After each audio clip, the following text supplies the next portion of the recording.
Dear Black man, when did you realize you fell in love with me? When did you decide to stop? What hurt you so much that you don't want to be in love, that you run away with your heart? Why won't you let the tears fall? Who taught you to hide from it all? What about me scares you the most? How long will you let this go on? I wish you could see yourself like I do. Maybe then you'd know what's true and what lies you've been holding on to. You are a beautiful Black man. Don't believe the false narratives in your head, or your goals will become old dreams you never lived. And in case you need to hear it again, I love you and I'm proud of you. Yeah, I just keep it steady on the magic. Do my thing, I'm healing, it's fantastic. If I fall, rise automatic. You ain't know now, you know. I'm the one raise myself like a tree from the roots. West side girl, cause she lit in the coast. East side girl when she speaks to the roots. Stay 100 cause she on with the truth. Been down struggle, know that it pass. Only going up, yeah, the pain don't last. Ooh, take off. Ooh, take off. Ooh, take off. This is take off. Shorty like Brandy, fight like Monica. What you know about her? Baby girl rising, way to the top. Shaking the world, don't expect her to stop. Purpose so great, she get what she got. Follow her step, cause she following God. What you need more, got a heart full of gold. Even at times when it's raining and cold. Ooh, she bout take off. Hey everybody, this is going to be a special episode of Black Men Speak Sundays. I've been a little bit out of it, trying to recover some from just symptoms of PCOS and general exhaustion from fighting a genocide. And my body needed a break, so I took one. And last month really triggered me a lot with the incident that happened. Being harassed triggered a lot of things for me, and I was just so livid and angry, and I was actually really proud of myself and how I dealt with it, and that I didn't take out that pain on others. But it also made me realize that there's a lot of pain that I still hold, and that's creating a lot of issues in my relationships, ones that I thought I was over. And so I've decided that, one, I want to honor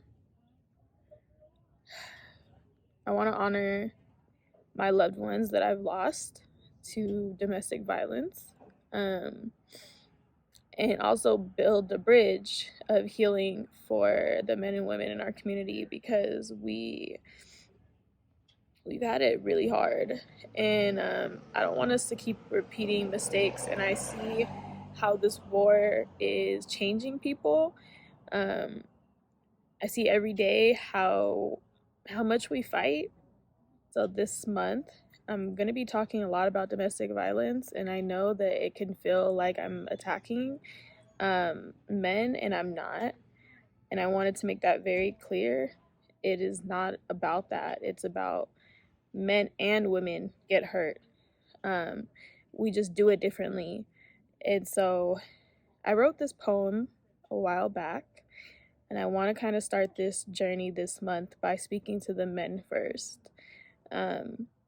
because I know how hard it is to have this conversation and to hold space for the women's pain, because no one ever holds space for yours.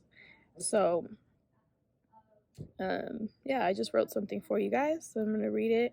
And I don't usually read these things publicly, so this is a first for me. And I hope you guys just hear my heart and feel my heart when I speak to you. So it goes like this. I just know that Black men don't usually hear those phrases often, and that breaks my heart, because you guys deserve to hear that more. So that last line, I want you guys to carry that with you all the time, okay? And here's the letter. So, dear Black man, my heart is often conflicted, but the one place it is resolute is on loving you. I think I've always thought it was revolutionary to love you, because the world would have convinced us otherwise. My experiences have been filled with such dark lows and high peaks with you. I want nothing more than to love you, and yet I find myself armoring up around you. And I know what that does to you. It makes you feel like the bad guy that the world is trying to convince you that you are. And I promise you that I don't feel that about you. At least I don't want to. This month, I'm going on my toughest battle of grieving and releasing the pain of my past. This month is Domestic Violence Awareness Month, and I've lost two beautiful sisters in my life to this. I know if I'm ever going to have a chance at really loving you the way you deserve, I need to heal. And I'm doing this publicly with all of you so that we can become better and do this work together to heal ourselves and our communities. We've been trapped in these cycles of grief and pain that we've been taking out on one another. Generations of ancestors were robbed of their innocence and joy at every turn. And those traits were passed down, patterns repeated, and the cycle of harm passed again. But I want to be the change if you want to be with me. I want to do the work to make sure that you feel seen and free to be all of you. Life has required us to be so hard, and I believe that we can radically change when we start to self-love. So I'll hold the light while I carve us a path back to one another. I love you, Black man. I know that you see me and think she's a superwoman. Look at how strong our mothers are and how the women have been the backbone, is often what people say. Well, I, for one, want to say that all superheroes take their capes off, and I want to take mine off for you. I don't want to be strong all the time. I want you to hold me up too. Sometimes you tell me that I'm intimidating or that you don't have capacity. Sometimes I can feel you waiting for criticism, and that hurts.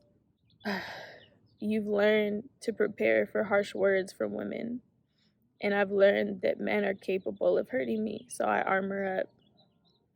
Meanwhile, all of us just want to be loved and to give love.